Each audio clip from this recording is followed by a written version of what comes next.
Malamang, mayroon ka na napupusuan kandidato sa ngayon. Good for you. Itigil mo na panonood sa videong ito.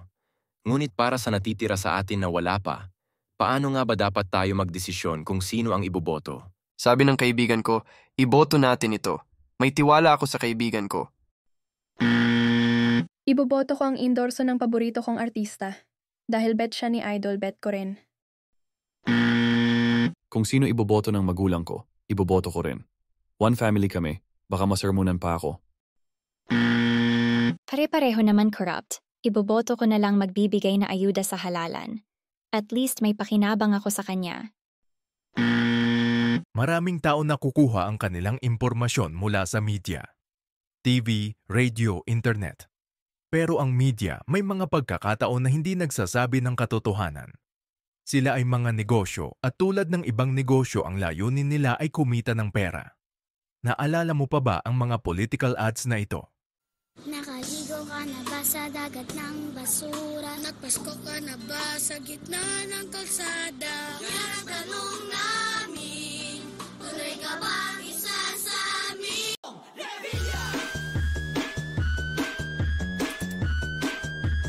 Bong Revilla po, number 16 sa balota.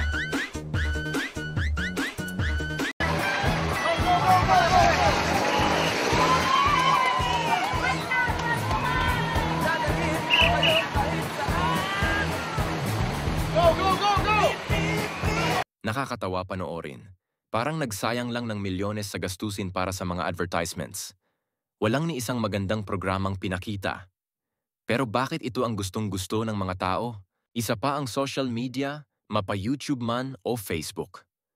Huwag basta-basta naniniwala dahil maraming tao ay bias, exaggerated ang mga istorya, nakafocus sa personalities at mahilig gumawa ng kontrobersya. Mas maraming click, mas malaki ang kita. Pero paano nga ba pipili ng tamang kandidato? Imbes na sabihin ko kung sino ang iboboto mo, sasabihin ko kung sino ang hindi mo dapat iboto. Una, hindi makatotohan ang mga pangako. Isa ka ba sa mga taong madaling pabola?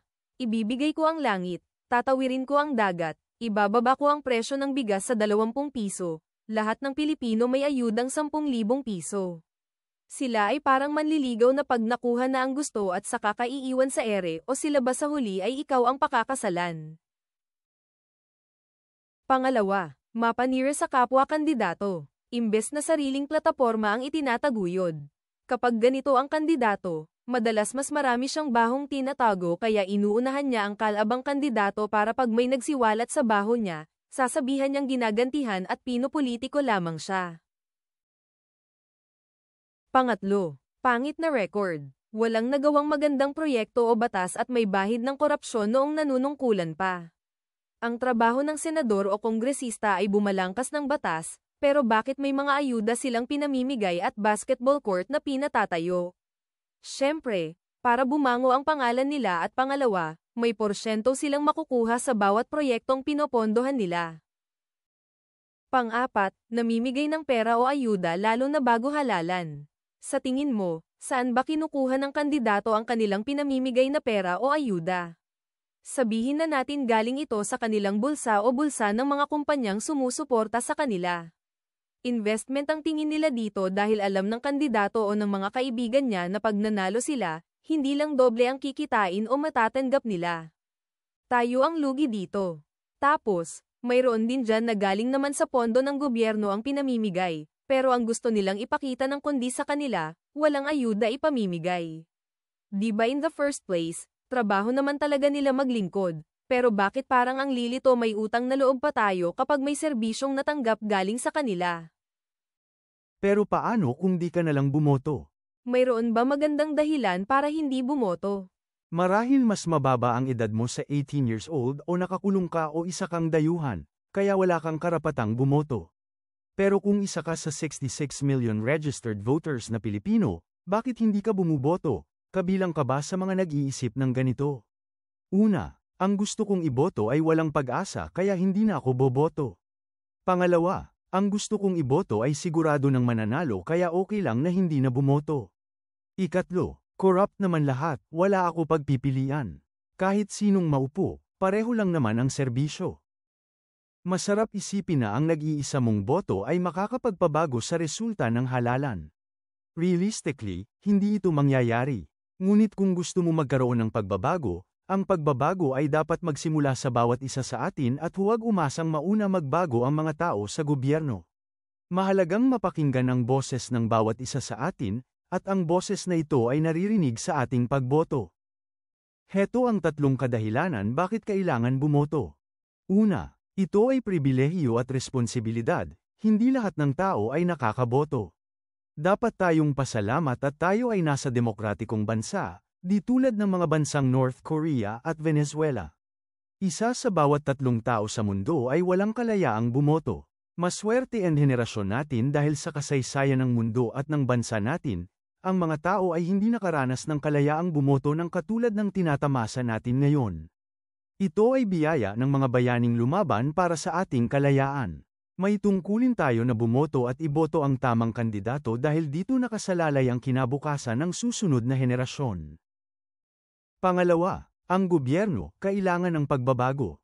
Ang damo sa hardin ay kusang tumutubo at dapat tabasin, ang kotse ay nasisira sa araw-araw ng paggamit at dapat kumpunihin, tayo ay nagkakasakit at dapat magpa-check up para pakiramdam ay gumaling.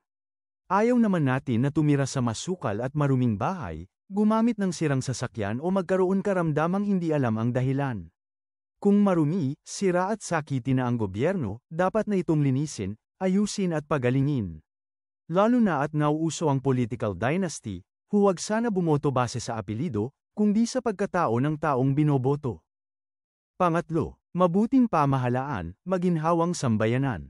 Maayos na serbisyong pangkalusugan, kalayaang mamahayag, libreng edukasyon, murang bilihin, murang tubig at kuryente, mabilis na transportasyon at payapang pamayanan.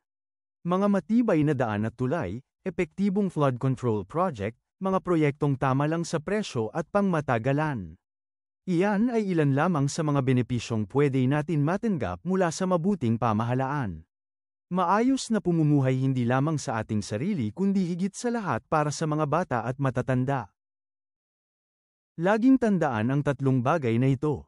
Una, ito ay pribilehiyo, hindi lahat ng tao nakakaboto. Pangalawa, ang gobyerno kailangan ng pagbabago. Ikatlo, mabuting pamahalaan, maginhawang sambayanan. Pangkalahatan, ang pagboto at ang pagboto na tama ang susi sa masaganang pamumuhay. Ang pagboto ay biyaya sa atin ng puong may kapal, ang kalayaang pumili. At nagmula din sa mga bayaning nagsakripisyo para makamit ito. At hindi lamang ito karapatan, ito rin ay pananagutan din. Gamitin ito ng tama, bumoto kung gusto ng pagbabago. Hindi lamang para sa ating mga sarili kundi para din sa mga mahal natin sa buhay. Kung nagustuhan niyo ang bidyong ito at para tuloy-tuloy ang kwentuhan, huwag kalimutang mag-subscribe at pindutin ang notification bell.